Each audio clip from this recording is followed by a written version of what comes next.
Greetings and welcome to another exciting episode of the Why I Love Disney podcast. I'm here with my friends Easton and David. How are you, fellas? Hey.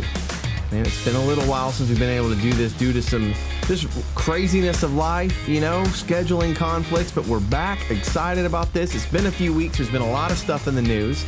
But when I say a lot of stuff in the news, it's kind of like the piddly stuff that just sort of, kind of the more of the same, I guess, would be how I would sum it up. How about you, David? Yeah, that's exactly the way I would frame it. I'm a little bored with the news right now, and that's a sad thing because that means nothing great's happening. Well, I did see that there are some things. There's some good news. We'll talk about Disney Plus for a little bit because I think there's been some good and bad news. One, today's news, is that Inside Out 2 is the one of the highest record-breaking debuts on Disney Plus ever in the history of Disney, the short history of Disney Plus. So that's some good news. A great movie coming out on Disney Plus and doing really well. I mean, I wouldn't actually say I'm surprised by that, would you? But I think this is good news, right? Yeah. I mean, it's better than nobody watched it. Yeah, it's good news. I'm glad that people. I mean, that's good that they have a win there. I mean, I've seen it, so I own it. I did buy a copy. I know it was kind of crazy, but I saw it in the store and I thought, it's going to be a while before it comes out. So I actually got it, so I'd have the digital copy in my computer already. So I actually bought it. I actually rewatched about half of it again. I wanted to go back through and see, if I liked it still, and it was good. I got it through about half of it, so I actually had watched it before it came out on Disney Plus. Have you watched it yet, Easton, on Disney Plus? I haven't watched it on Disney Plus. I've only seen it in the theater just the one time at this point. So you will watch it on Disney Plus? I believe I will watch it on Disney Plus. I probably will as well. It's that good. It's worth the second watch. But you were not one of the 30.5 million views on Disney Plus in its first 5 days of streaming. Well, that's good. That is pretty impressive, and it's the top theatrical release premiere since Encanto beat it and set records as the #1 premiere event for Europe, Middle East, and Africa and Latin American regions as well. So it's just all around just being received well, and people are watching it, and that's really good news for Disney Plus because when there's great content there, it means that people are subscribing and they're happy with their purchase, and hopefully more good stuff will come out too. Well, that's good. Now, we have to contrast that with one of the big fall releases going into Halloween was the Marvel series Agatha All Along, which I got on here and you guys haven't watched, and I told you I'm almost caught up and enjoying the series. Then you guys break it to me that it's not being picked up. This is it. It's being canceled right away, and I'm kind of bummed about it. But I'm not super surprised either. When you read about that, I was kind of late to the party. Tell me about what the consensus was that would lead to them already announcing there's not going to be a second season of Agatha All Along. Well, it could only be rumors. I'm just what I've heard and watched online and things like that. Just people talking that it's rumored that it's not being picked back up. It'll just be a one series show, and that I think it's had some good reviews, that it has a fan base, but that there aren't really many people watching it. I think was it like 9 million people? Maybe I may be completely wrong. I may be confusing it with something else, but I think there was like 9 million people watched it in the first 7 days. So if 30 million people watched Inside Out in a weekend? Is that what you said? Yeah, 5 days. Yep. So that's a big difference. And that was something that obviously a lot of people had already seen before, and they watched it again. So, I don't know. It feels like it has its fan base. I just don't know that it's reaching a vast audience. But I think that feels like what Disney Plus has struggled with across the board is since the beginning of Mandalorian. Something that really attracts a whole lot of people and culturally creates something that everybody's talking about. That was the most fun part of Mandalorian, is when Disney Plus kicked off, everybody was talking about Grogu and Mandalorian and where it would go and how it would tie in with the Star Wars universe, and then it just kind of faded, and so they just haven't had anything quite to that power. And I wish that we had a series that people were as excited about as that when it began. Yeah. So you guys have not seen this series at all? I haven't. I haven't. Not yet. You have any plans to watch it? I don't know. When we first saw the clips, even a couple of people in my family were like, man, that's kind of dark. Maybe that's a little too much. And I just don't know. I don't know if there's as much interest. Again, it being a little bit more. I mean, it's been so long since I've even seen Multiverse of Madness, and I feel like I'd have to go back and watch that to be caught up. Would I know what's going on? I mean, you tell me. Tell me what you've liked about it. What's been good, what's not been good. Yeah, I think so. There's pros and cons, and actually, I was reading a Forbes review which says it might be the best Marvel series. I would not go that far, and here's a couple of ways to approach it. One, in the article, the Forbes article, I could agree with this. Says Agatha All Along doesn't really feel like an MCU project. It feels more like a Hocus Pocus sequel. Mm-hmm. It is dark, and it also compares it to Andor, that doesn't really feel like a Star Wars series, but it's the best of the Star Wars series. And I would agree with that. The characters are incredibly interesting, and it's great acting. Kathryn Hahn as Agatha is fantastic. She's dynamic, she's complex, she's quirky. She's exactly what you'd want this character to be. I think she's doing an amazing job. Also, Aubrey Plaza makes an appearance, who is an incredible actress herself, and there's a ton of intricacies, and the plot line moves along pretty quick. At the beginning, it's kind of strange. You're trying to figure out what's going on. A little like WandaVision started out, a little bit like an old series Lost, just kind of you're piecing things together, and finally it becomes a little more clear. So I think it's really interesting. It's very tied into the Wanda Maximoff Scarlet Witch story that ended with WandaVision, then was very integral into the Doctor Strange Multiverse of Madness, where the Scarlet Witch and Doctor Strange are going at it, and that's kind of the peak. In the middle of this is the Darkhold, the book that it's kind of obviously dark and brings all this evil power to whoever possesses it or reads it or whatever, and was kind of the catalyst for Wanda being able to keep that town captive for that long.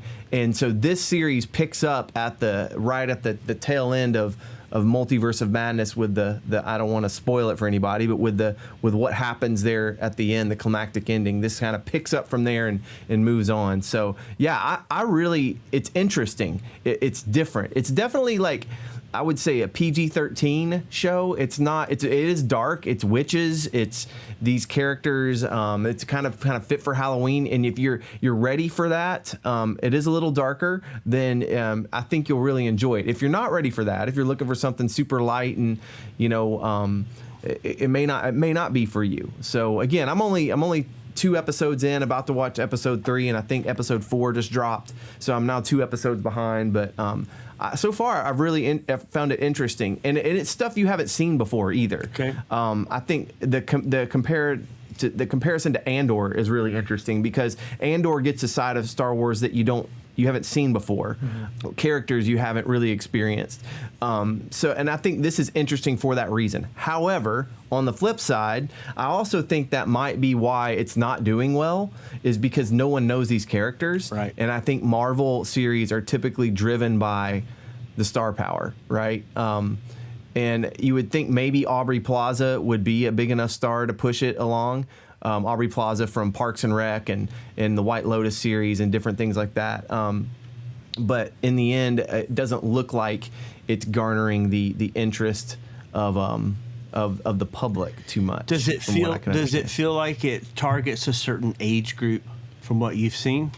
I would say if they were just going after a demographic, take Marvel out of it, right. Completely, it would seem like an older teenage, college age hip demographic, the Taylor Swift, the older Taylor Swift crowd. Well, that's kind of that's what it looks like to me when you're just seeing The problem is the older Taylor Swift crowd are not comic book readers. Right.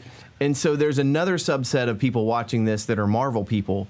And this is, if you're not down the road with Wanda Maximoff and Doctor Strange and into the comic books and you have no idea who these people are, I could see how it couldn't hold your attention very much. Right. I just felt like it seemed like it was for an older teen, younger adult demographic, that's who it's geared towards. And so I keep wondering, again, how do you make a show in 2024 that's for everybody? Yeah, this is not, and I would say it's funny that you say I would think that's the demographic, but then again, the two actresses are not like banner carriers for that demographic at all. But it's kind of like maybe that's why it's missing. Are they really the main character, or is the young man the main character? Well, so far, the young man is not the main character. Okay. He's just definitely, this is driven by Kathryn Hahn and Aubrey Plaza. Okay. So far. And there's a couple of other, there's a coven of 7 witches now involved, and there's some people you've heard of, some people you haven't, probably from other places. But the star power is Aubrey Plaza and Kathryn Hahn. Okay. The young man character, I forget his name, is not, you've never heard of him. And he's just, and I think that could be part of the issue. I don't know how much they're planning to make him a part of this series or how big this is going to get. But again, that's the trick, is how do you get the Marvel people in? How do you attract a new audience? And it doesn't sound like they're doing a good job with either at the moment. Well, I've watched everything that's been on. I've watched every Marvel, every Star Wars series they've done, except this one and Acolyte. And wasn't Acolyte also about witches?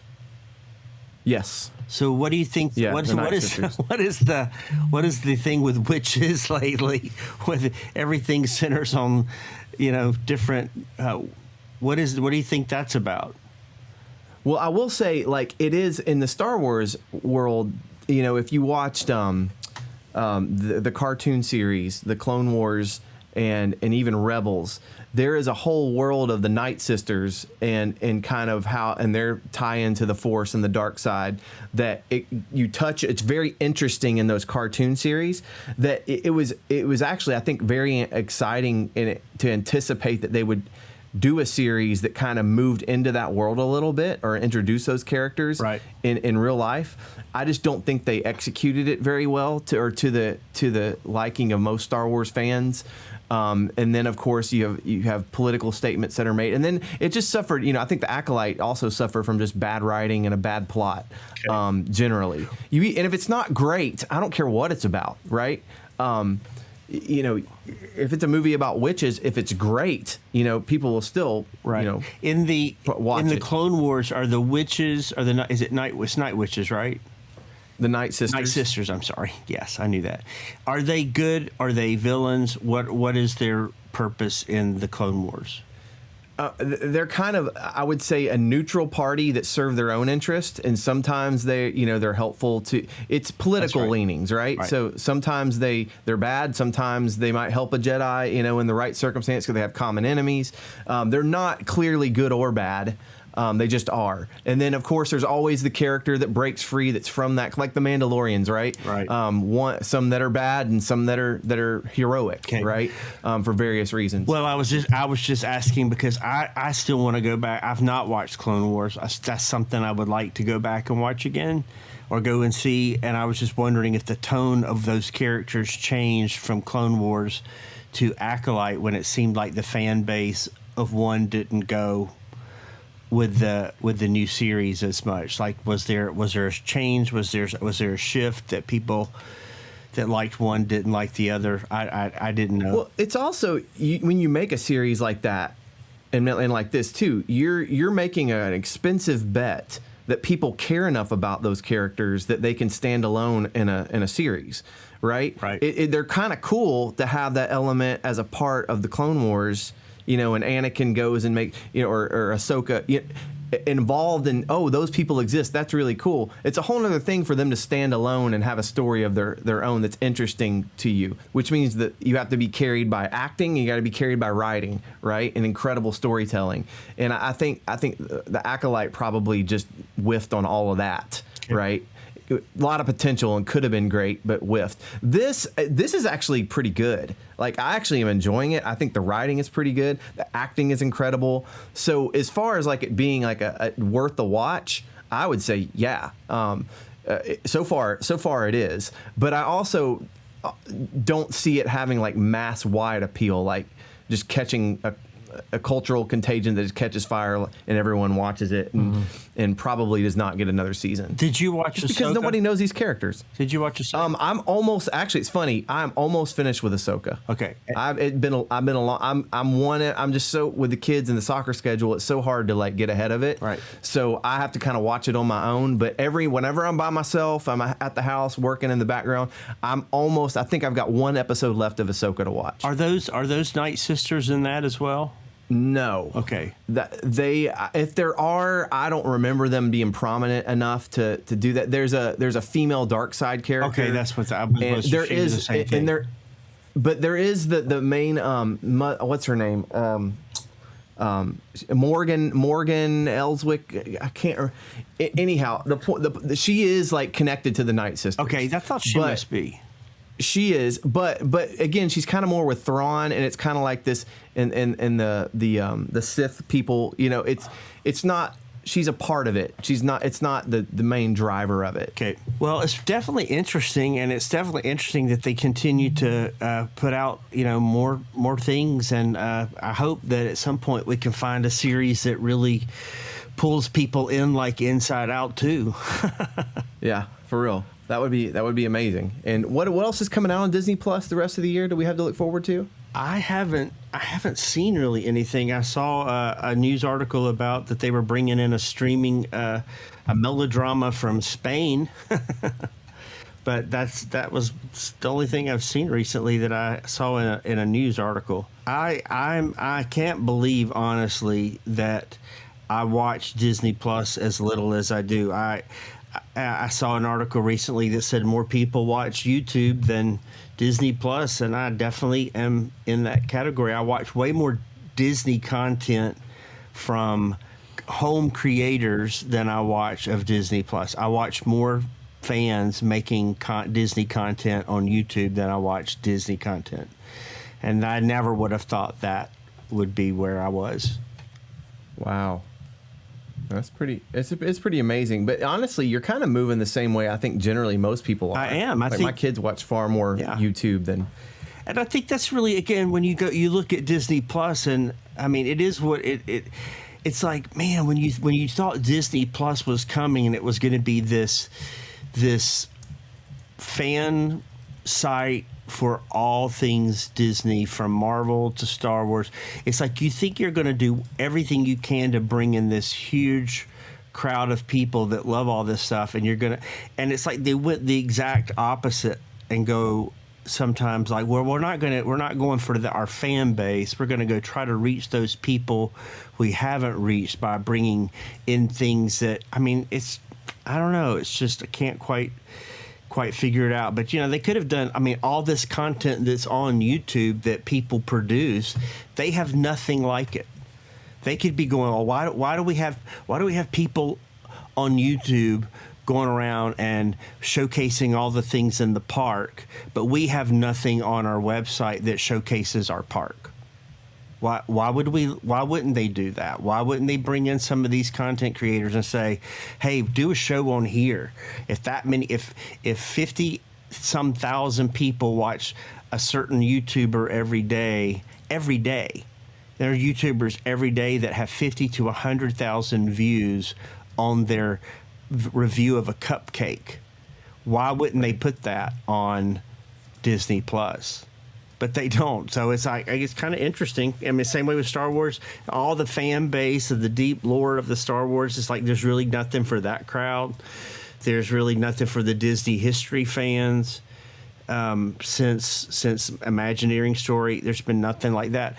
So you're going to go to YouTube because there's plenty of it there. There's plenty of it there. Man, I've watched some great videos lately. Some really, really fun Disney history stuff that people have put out. And you're like, man, why doesn't Disney do anything like this?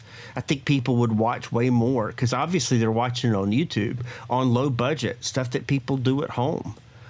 Just good content, good information, things that people would be interested in. I don't know. But fortunately, we have it both. That's one of the fun things. It's one of the things I love about Disney was, the reason we started this was I was realizing there's this whole community of people that love the history of this company and the history of these franchises. And I wanted to hear more about it. So I started tuning in, and then we started talking about it. And so I'm glad there's YouTube and podcasts and things like that. I wish Disney Plus had a little bit more of that environment and that vibe going on. But Easton, what about you? What do you think?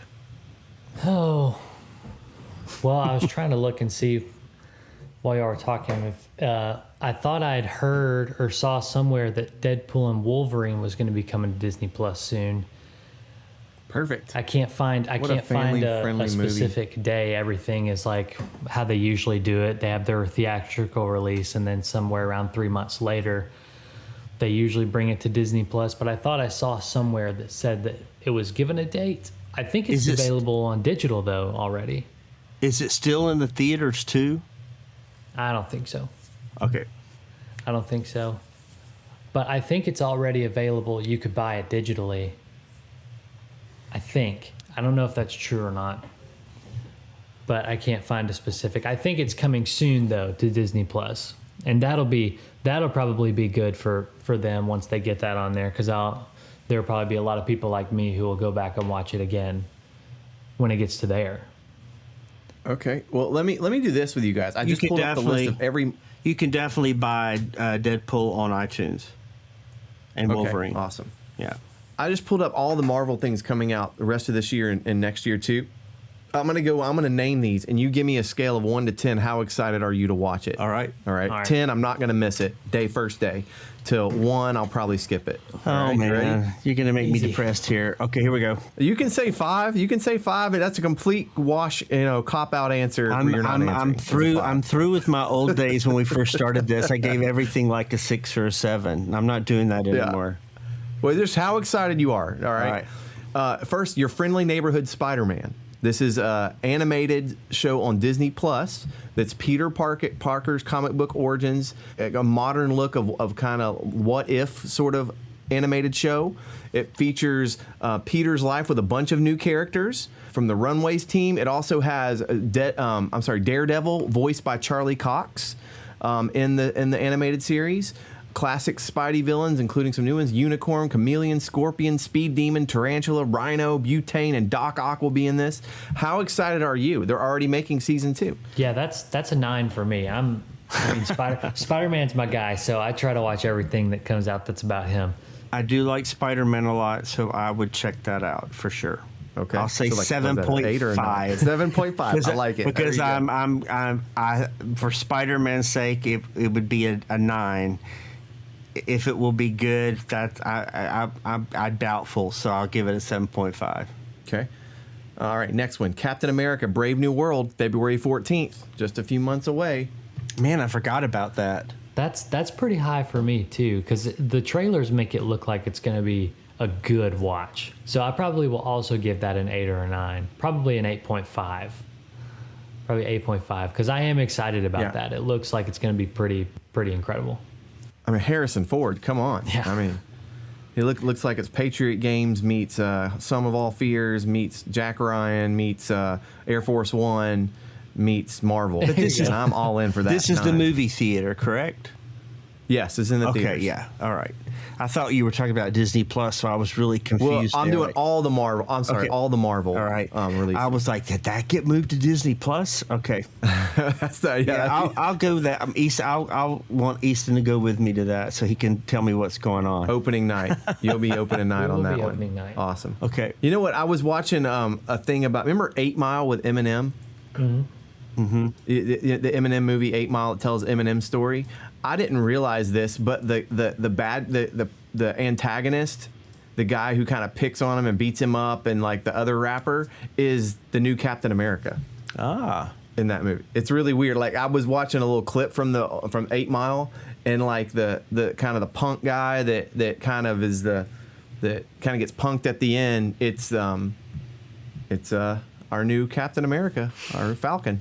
Well, so interesting. We always remember that as you're watching the movie that he got bested in a rap battle by Eminem. I need to go back and watch that part. So next, March 2025, Disney Plus series Daredevil: Born Again. Charlie Cox as Matt Murdock. Yeah, I'm still riding the high numbers right now. Like all these are really exciting stuff that I'm really looking forward to. And Charlie Cox is incredible. The guy, I can never remember his name off the top of my head. Vincent D'Onofrio. Yes, him is coming back as Kingpin after already doing it in the Hawkeye series.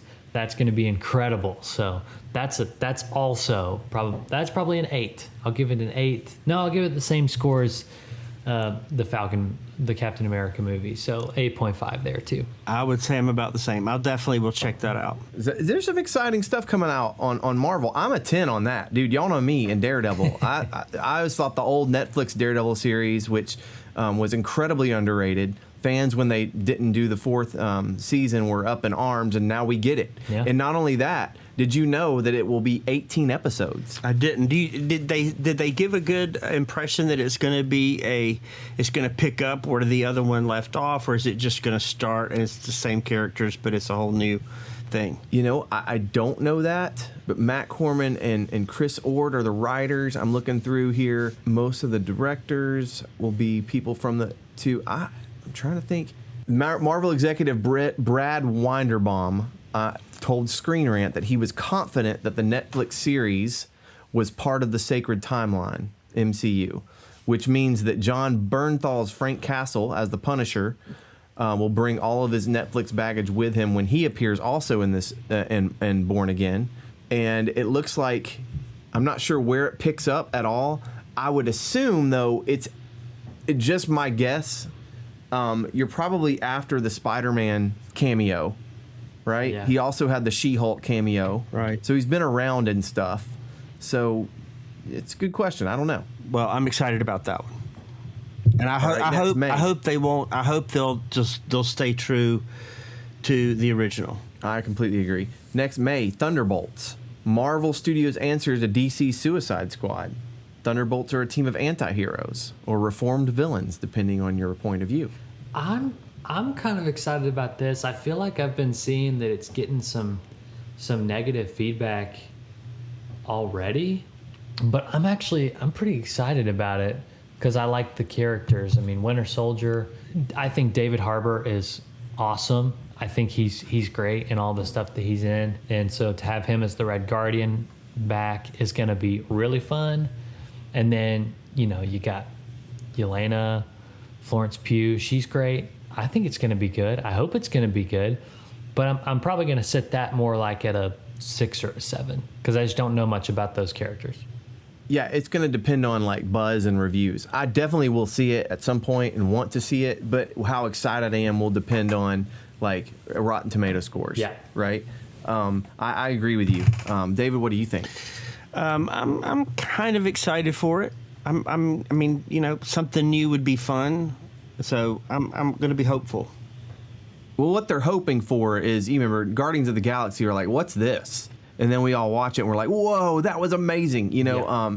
So if it catches fire like that, Disney's got a hit, but that's what they're hoping. They're hoping it's more of that and a little less of the Agatha, their Fantastic Four. I feel like they have to, I don't know the right word for it, but I feel like it's a little bit about branding and confidence, and that it will need some really good publicity coming out to get people excited to go see, because they're again, there are people that are making their money and they're living right now being negative, so it could that could tear something like that, because again, it's like Agatha. If you don't know the characters, if the name and the title doesn't grab you, you could miss it. So I think it's going to come down to publicity and what they do to get people there to see it.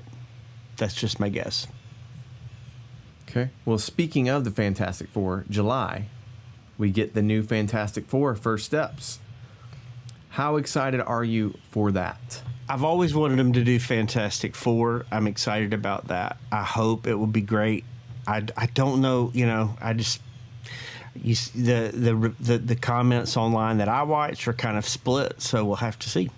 What do you think? So I am hopeful, but I'm a less. I would say my a 1 to 10. I'm probably more like a 6 to 7 on this one, mainly because we've done Fantastic Four before and been burned.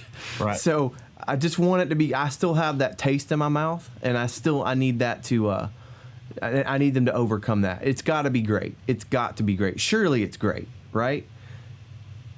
Yeah, that's what I hope. I kind of wish. I mean, I don't have a problem. I like Pedro Pascal. That just didn't seem like, I don't know, for some reason who I would have picked. So it's a little curve there. I feel like he's in a lot.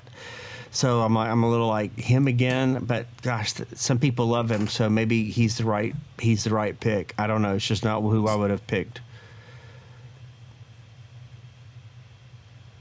Easton, is it too late? Is this already too far down the road to have Robert Downey Jr. as Doctor Doom in this one? Like, to actually make a cameo? Honestly, I wouldn't be surprised if they like tease him very, very quickly as like a post-credit scene. If we got like some kind of first look, just a little taste of it. But I'm probably about How the excited same. are you for it? I'm in the same kind of area that you guys are. Like they've done the Fantastic Four a couple of times. I really like the original ones. So I don't know. I mean, I hope it's good. I think it needs to be good. If it does poorly, that's going to be These characters are dead. Yeah, they're dead. We're never going to see them again. But Joseph Quinn as Johnny Storm looks kind of fun. I think he was really good in Stranger Things. So I think we'll see. I think it'll just be one of those things where we'll see. I think the cast looks great. I just hope it's a great movie. And the next one would be sometime, they haven't announced a date yet, but Ironheart. This is Disney Plus. What do you think about Ironheart? This is going to be a lower one for me. I mean, the girl that was Ironheart in Wakanda Forever, she's kind of funny, but her suit, everything just felt weird. But maybe that's just because I'm not as familiar with this character. But as of right now, I'm kind of lower on the range with this series. Isn't it a series or is right? That's a series. It's coming. I believe it's a series. Yeah. Yeah, I'm probably more like a 3 or a 4 on this. Like if I miss it, that'll be fine. I'll be watching reviews, see what people are thinking of it. But the one thing that does give me like a little bit of, this is kind of interesting, is I think I saw that they're bringing Anthony Ramos. He was in Hamilton. He was in the newest Bumblebee movie. He's coming in as a character, the Hood.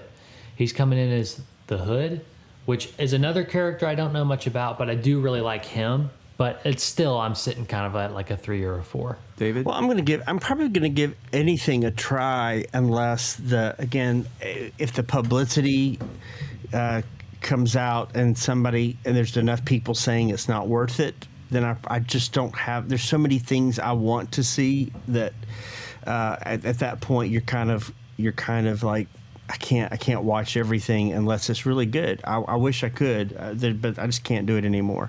And I feel like I've watched a lot. I've pushed through in 2020 to 2024. I've watched just about everything. So I'm being a little bit more selective. If it's great or if it's good and the reviews are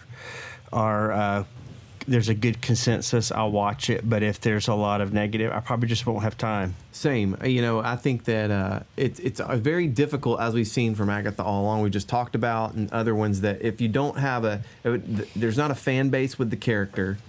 If it's something new, it's already challenging. So it better be great. And even if it's great, there's still headwinds, So right. Yeah, I'm kind of like y'all. I'm kind of like I'll give it a 5, which is I'm neither excited nor apprehensive. I'll wait and see as well, and if I get around to it, and if it's out there, usually anything Marvel or Star Wars, I'm eventually gonna get to and see. And if it's terrible, I'll just kind of lose interest, and if it's good, we'll stick it out. That kind of thing. So I would say I'm at a 5 on this one. We'll see. I think there's some good, like Easton said, there's some good actors that are pulled into here. So it's got a lot of potential. It just kind of depends on the story and the and how they spin this thing. And finally, next year, there's a show called, I'm a little confused on what exactly this is, but it's called Eyes of Wakanda. Have you heard anything about this? I don't know anything about that. I haven't heard about this either. It's a Black Panther spinoff series, and it's described as a 4-part animated show about the Wakandan war dogs who are tasked to travel the world retrieving dangerous vibranium artifacts, according to the official release. The show will look back at the history of the African nation of Wakanda, stretching back centuries before the events of Black Panther. Kind of a veteran storyboard artist Todd Harris from What If, right? Okay. Serving as executive producer. So it sounds like a real limited run kind of spin-off series. It's animated. Sounds interesting to me. Yeah. Yeah. Yeah. I've never heard of it. So, I mean, I'll probably be a little selective and wait and see what the reviews are like. And if it's something that has a good basic demographic audience, I'll check it out. If it depends on how niche it is, or we'll see. Is it interesting though to me that like anything on a big marquee franchise, right? Whether it's Marvel or Star Wars or whatever, it seems like if they do something animated, it's almost always good. Mm-hmm. Like it's very rare that the animated series that comes out, whether it's from X-Men 97 to the Clone Wars to Rebels to What If to Spider-Man, they're all great. They're all pretty dang good. So just in the sense that this is another Marvel spinoff that's animated makes me probably a little more likely to check it out and give it a chance. So yeah, I think I'm more like a 6 on this. All right. Yeah. I'm gonna take the cop-out answer and give a 5, just because this is the first that I've heard of this. It sounds interesting, but the animated stuff does tend, I think, seem to do better because you're able to.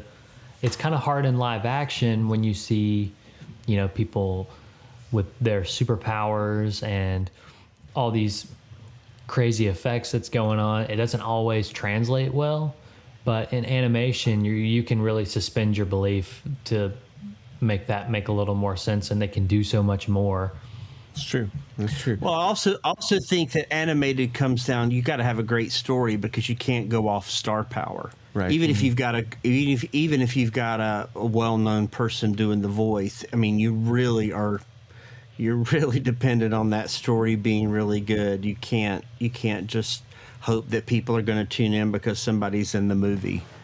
That's what I kind of think. But well, I think you're right. That's all the ones coming out next year that I see on this list. But again, it seems like there's a fair amount of momentum they could build with some hits if these things work out. So I'm hopeful for that. We'll see what happens. But and that just leads into a 2026 where we get a new Avengers movie, which very hopeful. I'm very excited. That's one of those can't miss events, right? That you have to see. Yeah. But I will say that I do have in the back of my mind, they've got some work to do this year to set up the Avengers, right, for a movie. Yeah. Does that make sense?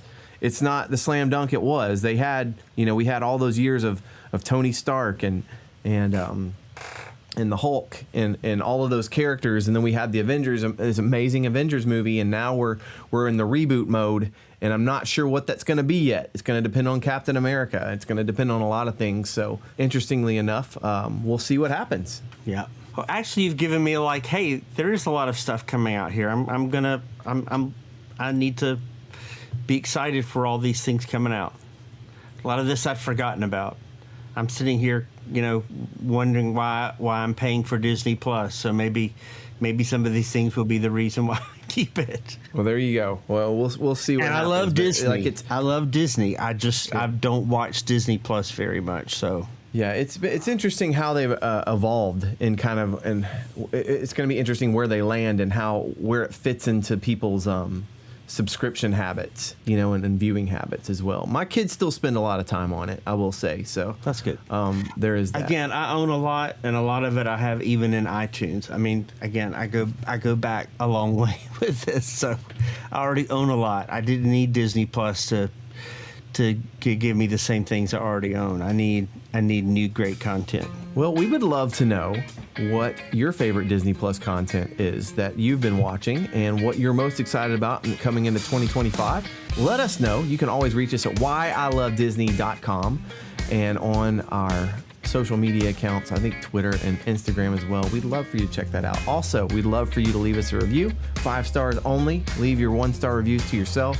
And that's where we're going today, guys. It's always fun talking Disney with you. Can't wait till next week. And until then, take care. See ya. Thanks a lot, guys.